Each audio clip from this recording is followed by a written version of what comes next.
Welcome everybody to class. This class is on the Electoral College, and we have students of all ages and from all parts of the country. Right now, people have the chat open and they're sharing where they're from. My name is Curry Sautner. I'm the Chief Learning Officer at the National Constitution Center, and I will be helping you out in questions in the chat as well as the Q&A function. Sometimes the chat does get a little chatty, so if you don't like it and find it distracting, you can totally close it. Use the Q&A function. But today's topic is so exciting, and we have two amazing scholars to talk us through it today. So we're going to tackle a tricky one, learning about the Electoral College. And we pulled all these questions from you during registration, and a lot of people wanted to know, where did the idea come from?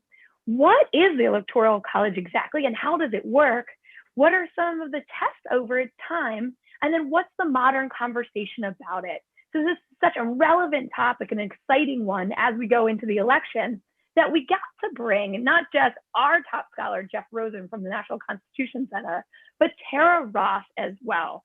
Tara Ross is a lawyer and a writer and has some amazing books on this topic. So without further ado, let's turn it over to these two and dive into class. Are you guys ready? We are ready. Thank you so much. I'm ready. Great. Thank you. Tara, we're so honored to have you and so eager to learn with you. So let's just begin with the obvious question. Why did the founders in 1787 create the Electoral College? Well, I think if we're going to understand why they created the Electoral College, you've got to understand the background of the entire Constitution. At the moment in time that the founders were living, just put yourself in their shoes for a second. They were living at a time when they had just fought this revolution for the concept of self-governance. They didn't have any representation in Parliament. They were being taxed without representation, and they fought a war. They lost brothers, sons, mothers, daughters for this cause of self-governance. It was important to them. But on the other hand, they remembered something that we have too often forgotten, which is that even if they had been given a seat at the table in Parliament, they would be outvoted time and time again by the majority of citizens at home in England. They would have been tyrannized regardless. So they had this difficult task before them when they were at the Constitutional Convention. How do you create a constitution that recognizes that people have, people are self-governing, they have inherent rights and they have the right to govern themselves? How do you do that? But also, how do you create protections for the minorities, they would have said, especially the small states? How do you create protections so that you can balance these competing interests? In modern times, we usually use the analogy, two wolves and a sheep voting on what's for dinner might be one person, one vote, but it's not just, right? I mean, the sheep is getting eaten for dinner. So that's a modern example, not theirs, but they understood that dynamic. And so they created a constitution with many checks and balances, separation of powers, presidential vetoes, supermajority requirements to amend the Constitution, the Electoral College. All of these aspects of our Constitution are meant to ensure that, yes, we the people govern ourselves, but also there are tools for the protection of minorities so they don't get overrun by an emotional or bare majority. Wonderful. Thanks for that great background and that important statement of, as you said, a central purpose of the Constitution to protect against factions, which of course Madison talked about in Federalist 10, any group, a majority or a minority, animated by passion rather than reason, devoted to self-interest rather than the public good. Tell us more about the debate over the Electoral College in the Constitutional Convention. We learned earlier this week that James Madison wanted election of the president by Congress. James Wilson wanted election by the people, by popular vote, and the compromise was the Electoral College. Why did they compromise on the Electoral College, and how was it designed to protect minorities? Well, so the delegates really went back and forth all summer with many ideas about how to create a presidential election process. Those were the two main ideas on the table: legislative selection of the president versus just a national popular vote. Like we talk about today, everybody casts a ballot and see who wins. But the concern with legislative selection is that it would, the president would not be totally independent, and it would undermine the separation of powers that the founders thought were so important to our Constitution. So that was really difficult. That was a difficulty with the legislative selection proposal. On the other hand, when it came to a national popular vote, the small state delegates especially were very, very worried. And I think it's important to emphasize here, by the way, it was the small state delegates, not slave owners. It was small state delegates, and the small states were composed of both slave owners and not people who were working against slavery. This was a divide between large and small states. And so the small states repeatedly in the convention, you see them say things like, no, we will be outvoted time and time again. One small state delegate from Delaware, he said, I do not trust you, gentlemen. If you have the power, the abuse of it could not be checked, and you would exercise it to our destruction. So they were not a fan of the national popular vote idea. They needed something different. Now, how exactly the precise parameters of the Electoral College happened, we don't know, because it happened in a committee behind closed doors and no notes were taken of that meeting. The one thing that we do know about it is that one delegate later wrote, many years later, he wrote down that James Madison took a pen and paper and sketched out an idea for the election of the executive. And when they came back and they presented it to the convention, it was effectively the Electoral College as we know it today. Wow, amazing that Madison was able to do it on his own. We also learned that there was a concern that because the country was so big, voters wouldn't know the candidates, and it would be helpful to have thoughtful, wise electors who could choose among the best men, and they were men then, based on their personal acquaintance of the candidates. Is that right? And to what degree were the electors originally supposed to exercise independent judgment? Yeah, look, I mean, there was a lot of disagreement. I think, yes, certainly there was commentary along those lines. There were also commentary from other delegates that said, you know, within 20 years, there'll be continental characters that everybody knows. And so I do think it played into the process. I don't think it was quite as critical as it's made out to be sometimes. The founders did not create the Electoral College or any other protection in our Constitution just because travel was hard. They did it because they understood that human nature is imperfect. They were students of history. They were pragmatists. They knew power corrupts, and this is the history of government. This is what happens. And so they sought to protect against that.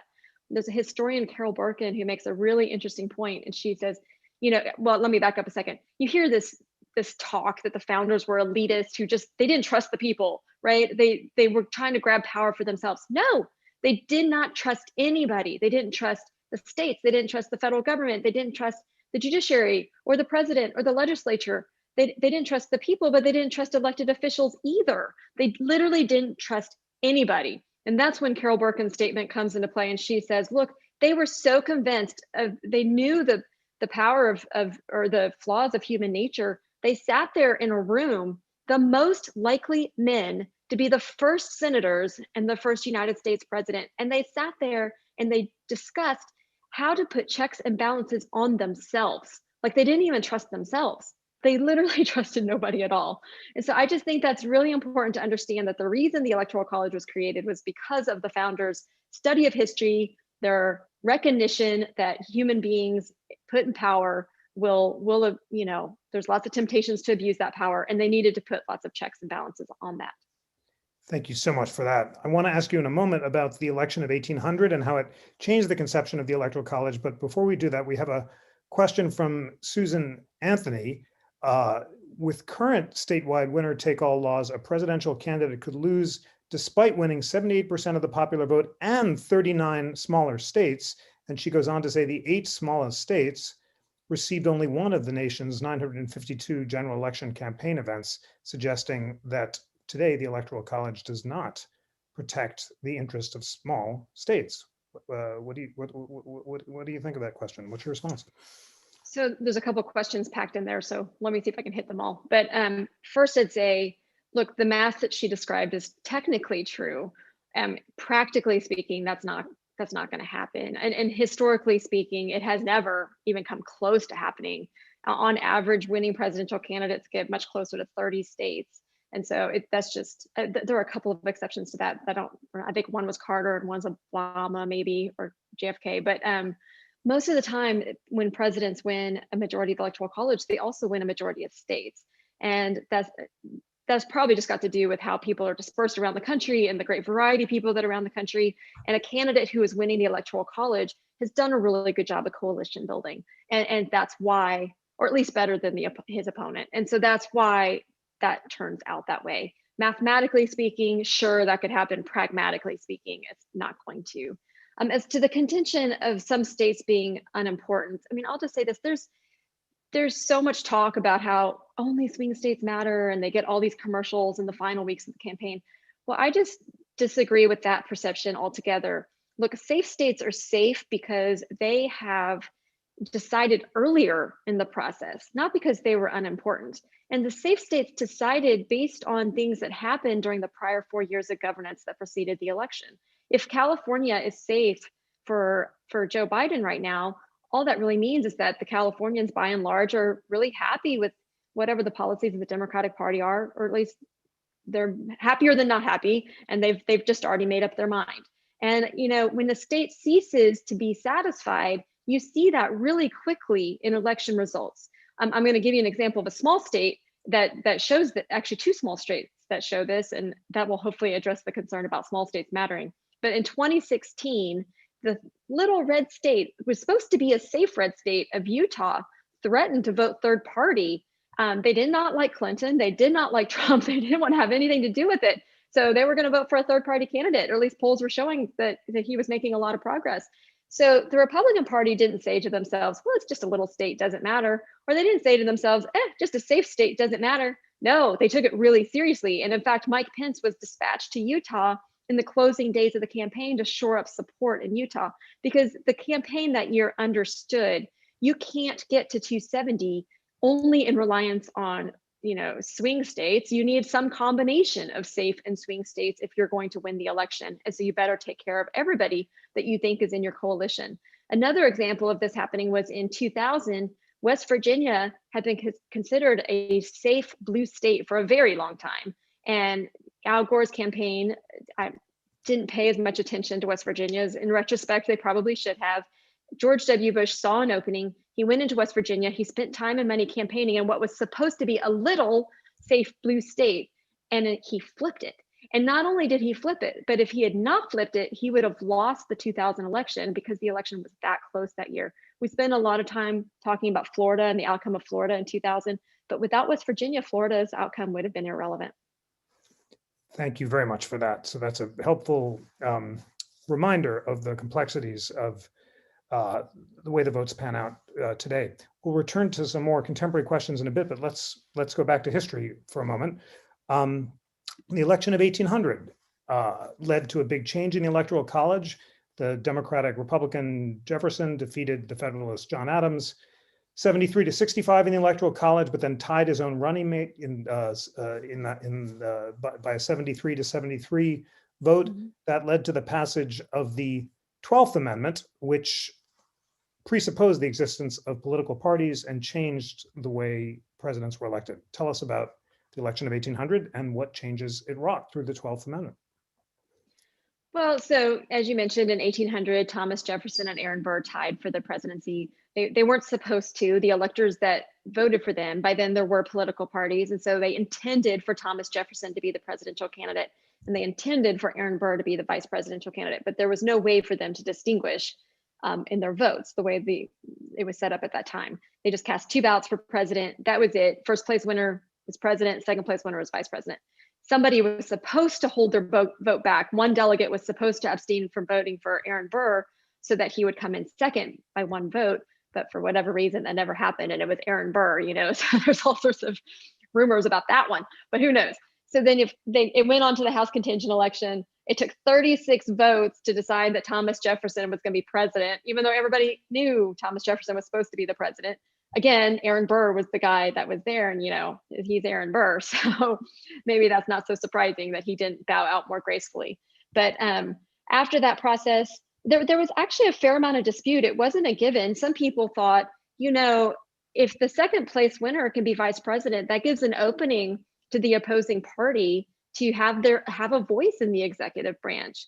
And so they discussed it for several years, but finally in the end, they decided that it would be more productive to go ahead and pass this amendment that the voting in the Electoral College would be separated between the president and the vice president. And so that's why we have the system today. I actually don't consider it that big a change. All of the fundamental compromises were still there. It was just a recognition of the fact that that political parties had grown up and we needed to separate these two offices in the voting. Many thanks for that. In the Chiafalo decision that the Supreme Court decided just in June, the court unanimously said that states have the power to punish so-called faithless electors who vote for candidates other than those they're pledged to appoint. And one of the points that Justice Kagan made for the entire Supreme Court was that although the Electoral College might originally have been a group designed to exercise independent judgment after the 12th Amendment, it was essentially designed to codify the people's choices expressed through political parties. Does that seem right? And how does that change our conception of what the Electoral College is designed to serve? Well, I mean, it's going to have to change our perception, I guess, because the court ruled. I'll note for the record, I disagree with the court. I did not think that they got it right. I thought the 10th Circuit got it right. Part of what drove that decision, one was looking to history. I don't think history determines the meaning of constitutional text. Just habit, people's habit or states' habit doesn't change what it meant in 1787 when they were writing those words down. I don't think it changes anything. And they also failed to distinguish between the power to appoint and the actual voting. And those are two different processes. I mean, Justice Kagan kind of blew it off, but I disagree with that.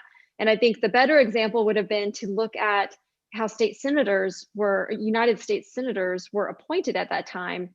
And nobody thought that if the state of Connecticut appoints 2 senators to go serve in Congress, that if the senator votes for a tax bill or a tariff bill, I guess it would have been then, that they didn't like, nobody thought that the senators did not have independent judgment to do that, because of course they did. So I would have thought that the better analogy would be between this, for the electors with the United States senators, because that's what they were doing at that time. Nevertheless, this is the decision that we have for now. And so, I would urge states to be careful about how they restrain their electors, because there's a danger of getting too fixated on one set of facts, the set of facts that we were faced with in 2016, and then to make your law fit that, right? And you don't want a certain kind of things to happen, and so you are too harsh, too rough. I think it would be better to talk about the kinds of emergency situations where you really might want a candidate or an elector to vote for a different candidate, because you can imagine something like Watergate breaking like right when the election's happening, and and maybe you don't, or somebody's being impeached in between election day and the meetings of the electors. So there are reasons where, or somebody's sick in the ICU and you don't think they're going to survive. There are different situations that could pop up where you really might be happy that presidential electors had the opportunity to go vote for the vice presidential candidate, or to go vote for somebody else. I think state legislatures would be better served to have a more thorough discussion about this, perhaps create a lot more transparency about who the electors are and whether they can be trusted with this kind of a decision in an emergency. This would be compatible with what James Madison said about electors. And he said this several decades after the Electoral College had been working for a while. And he said, look, I think, I'm paraphrasing, but he basically said, look, I think it's great that electors normally vote in line with their constituents' wishes. That's what should happen. But he didn't want to automate those electoral votes, because he said, in case of an emergency, it's a good thing that we have this kind of, emergency backstop, so that they can, and he said, put the person known to be the second place choice in the place of, to cast for their votes for that person. So anyway, I guess that was a long way of answering your question, but mostly I just think that I hope that state legislators will spend a lot of time thinking about what they want to do, not just crack down hard and make such an inflexible system that in a genuine emergency, electors don't have any ability to do the right thing. Many thanks for that.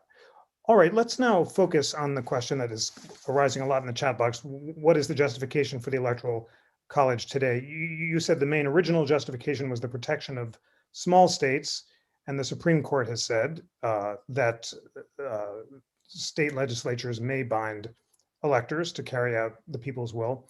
Some have argued that the winner-take-all system, by which all states except for Maine and Nevada award all of their electoral votes to the winner of the popular vote, is not necessary and gives too much of a bonus to the winner in close elections. Would there be anything consistent with the purpose of protecting small states to have proportional systems like Maine and Nevada do? So, I'll start by saying, look, one of the great things about the Electoral College is that every state has the ability to do what it wants to do to best represent itself in the presidential election. And that can mean a variety of things. State legislators, they could just appoint electors directly, as happened sometimes in the beginning years of our country. In 1876, Colorado did it to protect the state budget. They didn't have enough money to host an election like that. And they were new in the union, and it was logistically difficult, and there was just a lot of stuff going on. But lots of states have chosen winner state all. Maine and Nebraska have chosen to do a congressional district system, which is slightly different than proportional. Congressional district is where you give one elector to the winner of each congressional district, and then the two electors that represent the senators, you give them an at-large fashion to the winner of the state vote. So they have decided that that serves their state, and that's what they're doing. And I think that's great. Proportional would be where you literally just divide it up. They got 10% of the vote, so this is how many electors they get. I think, and if a state wanted to do that, they could certainly do that, and maybe some states would choose to. I would caution that don't underestimate that there could be difficulty with how you round, right? Electors are whole people. You can't award 10.53% of a person. You have to figure out how you're going to round up or down or whatever. And in some years, maybe, especially if it's just one or two states doing this, maybe it would not be that big a deal. But if there were a lot of states doing this, then you could run into problems with, that's up to 50 electors being up for grabs every election year, right? And you could end up with a bunch of recounts and lawsuits and so forth. So look, there's just lots of considerations, but states have lots of discretion. As long as they're abiding by other portions of the Constitution, they can award their electors however they want to. And I think that's great. It's one of the foundational things that keeps our system so stable. Many thanks for that. Thank you for properly correcting me. It is Maine and Nebraska, not Maine and Nevada, as all of our great chatters have noted as well. And lots of great statistics about how the votes have broken down in Maine and Nebraska as well. Tell us about some of the scenarios that could possibly break in the upcoming election. Some have speculated that if there's a real dispute about mail-in ballots and it's not clear who the winner is days after Election Day, the state legislatures could take back their original power to assign electoral votes, and regardless of the state laws in place, could simply appoint electors or certify the election for a particular candidate on their own. Do you think the Constitution gives them the right to exercise that power? I do. I know there's dispute about it, and some people would say, once you started the election, you just got to figure it out. There were many in Florida in 2000 who the legislature was preparing to do that. And I think the argument is, look, it's when you get in that kind of situation, you don't want to risk losing the state's vote altogether. And the state legislature has the right to step in and to do what they think is, they should do what is their best assessment of what's in line with what happened, I think, at least as a moral matter. But the state legislature, that's part of the reason. And I guess I should say, even if the state legislature wanted to, it's getting really close to the deadline now, but if they wanted to preemptively say, look, we're gonna change this, and we're still conducting an election, but we're changing, the state legislature will ultimately come in on November 3rd and say, or November 4th, the day after, and say, this is the day that we're gonna officially designate one based on what's I don't know. I'm speaking off the cuff a little bit, but just to somehow say, look, we're taking a vote and we reserve the right to come in and step in and, and appoint them. And that's the way it's set up from the get-go. And we're going to do it that way. There have been so many varieties of ways that states have given their electors or allocated their electors over history. Some state legislatures have done things where they said, look, we're going to hold a vote. But ultimately, there was one time that one state said, if nobody gets a majority, then we're still just going to appoint them. And, we'll do it from the top however many candidates or something. But state legislatures have lots of power. And it's one of the things that keeps our system stable. And it's one of the things you should take into consideration when you're voting for your state reps, by the way.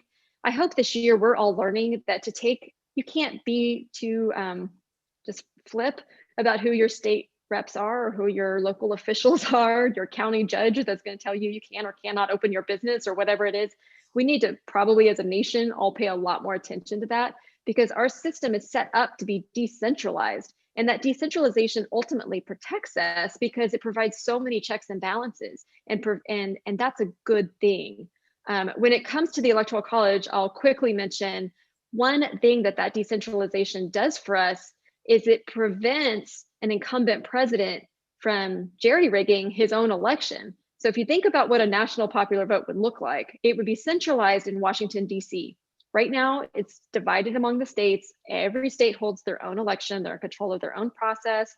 So even if one state kind of goes off the rails a little bit, at least you don't have the whole nation going off the rails. But if you had a national popular vote, then you would also have it centralized in a bureaucracy in DC, by the way, probably led by a presidential appointee. So you'd have an incumbent president with way too much just power over his own re-election process. So there's lots of angles on why the Electoral College serves us and why we're really glad we have it. Many thanks for that. A powerful response from Susan Anthony again. An attempt by a governor and legislature to change the rules of the game between Election Day in November and mid-December meeting the Electoral College would violate the impairments clause and be invalid because it would violate existing federal law. Article 2, Section 1, Clause 4 grants Congress the power to choose the time for appointing electors. Existing federal law, Section 1 of Title 3 of the U.S. Code, specifies that presidential electors may only be appointed on a specific day in every 4-year period, namely the Tuesday after the first Monday in November. The legislature cannot appoint presidential electors after Election Day, i.e. after seeing election result in its own state or other states. That's the argument on the other side. What do you think? Well, I started off by saying it's disputed. So, but I think that at the end of the day, the state legislature has the power. I mean, federal law, well, I mean, multiple thoughts. One is federal law, it doesn't trump the Constitution. There is a provision in the Constitution that says that Congress can choose the time or sets the time for choosing electors. But otherwise, other than that, federal law doesn't really trump the Constitution and the state's legislature's ability to do what it needs to do to take care of its state. And I guess in that situation, I think the argument is just, the process was started on November 3rd and it's ongoing. I mean, they're not going to say that a recount that's not complete until November 29th is invalid because it couldn't all be conducted on November 3rd, right? I mean, you start the process on November 3rd, you move forward. The Florida legislature in 2000 was taking the position, or was about to take the position, that they had a right to intervene to prevent their state's votes from being lost altogether. And I think there's a really good argument for that. Thank you so much for that. So friends who are watching, we've identified a really interesting open issue. Hopefully it won't come up in this or any presidential election because it would be very controversial. But if it does, much will turn on the meaning of Article 2, Section 1, Clause 4. And you heard the arguments on both sides. Go to the interactive Constitution and check out the essays by James Caesar and Jamie Raskin, both where they agree and disagree, and make up your own mind. And that would be a great extra credit discussion for class friends and teachers. If you needed anything, a debate about whether you think that if state legislatures tried to reclaim the power to certify a winner of a presidential election, despite the congressional law that says that they need to do so at the beginning of November, whether that would be valid or not. Let Curry and me know how the debate turned out. All right, we've got lots of other great questions, but I'm going to pause for a sec because I know Curry's been monitoring the chat and Q&A box. And Curry, do you want to pass along any questions from our friends? Yeah, thank you so much, because this has been so much fun and the questions are flying around. But the students, a lot of the students are asking that same question. So I just wanted to make sure it's really clear to everybody. They hear the difference between the popular vote and electoral college. And I guess the question that comes back around is there some kind of compromise in between the two that could have adjustments to say, okay, we like the system, but we understand that there's a lot of people that also say it doesn't seem like the way we want to do this. So where would you say, if you were, and this is how I'll frame the question, if you were to edit it, if you were given the controlling power to edit, what would you propose? So maybe I'll answer it this way. So I've been studying the system for 20 years. It's 20 years, it's been a long time. And when I very first started studying it, I would have said things like, well, maybe we could change the contingent election. Maybe we could automate electoral votes. Maybe there's a couple of things we could do along the edges to fix it, quote unquote. But the deeper I get into it, the more I learn, the more I guess I'm just getting old and watching life unwrap, things happen. The more I think, I just don't think you mess with it at all. I would not change anything.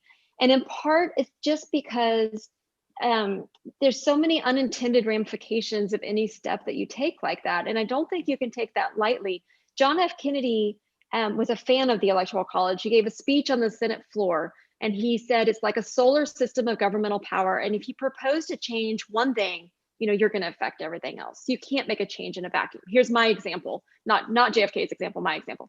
If you change the gravitational pull of the sun, you change the Earth's orbit, you change weather on Earth, like it starts this whole chain reaction, right? And you might even make Earth uninhabitable for humans. So you can't make decisions in a vacuum and then just think everything around you is going to stay the same. If we take the Electoral College out of our system, what we do is we remove incentives for coalition building. It's no longer important to strategically get votes all around the country or to spread them out. You can just go get them in one part of the country, as Grover Cleveland did in 1888 when he got the vast majority of his votes his support came from 6 southern states. He was winning by landslides of 72% in those states. He did not win the presidential election that year. I think that was a healthy thing. So you remove the incentives for coalition building and spreading out your appeal and learning about a diverse group of Americans. One thing that we haven't talked about in this half hour, and I know we're running out of time, but one thing we haven't talked about is fraud and how the Electoral College actually makes it much more difficult to steal an election. I am sure mail-in ballots could cause a problem on November 3rd. I also have hope that because of the decentralized nature of the system, it will not be as big a deal as people fear. Or if there is an issue, that it will be like 2000, where it's just isolated to one or a handful of states, and we can reduce the number of problems that we have to solve, as opposed to a national popular vote system where it is any stolen vote anywhere in the whole country, no matter how easy it was to steal, becomes extremely important and relevant and affects the national outcome. So, I guess to the people who are worried about the system, my main response to that is please go learn more, please read more. I do have books. I have many free things too that you don't have to pay for, and they're on my website. And you can go find them there. But I think that most people will be surprised how much they end up appreciating the Electoral College when they're done. Thank you so much. I shared your website, the Prager video that you did, as well as the podcast our team did on both sides of this issue a couple weeks ago, and of course, our interactive constitution. So on that note, Jeff, do you want to assign any more homework? You know how we do that way too much to the students. No, but if you do, friends, at the Constitution Center, we're going to be having podcasts and programs about possible close cases coming up in the upcoming election. And if you do have a debate about whether or not you think that states can recall their power to appoint electors after the date of the election, write to me in Curry and tell me about what you think the best arguments on both sides are. And mostly, I just want to thank Tara Ross for your scholarly rigor, for helping us understand the arguments on all sides, and for inspiring all of us to learn more about the original understanding and the contemporary function of the Electoral College. It was an honor to have you, and we really appreciate it. I was so happy to do it. Thanks for having me. Thank you very much. Thanks, friends. Thank you, everybody, for joining class. We're so great to have you. I feel enlightened, and I love this topic. So thank you for ending such a great and an amazing week of speeding through the Electoral College. We know there's a lot of pressure on top of it, but we got to keep class moving. So thank you so much. See everybody else next week in class when we talk about the presidency and the role in Article 2.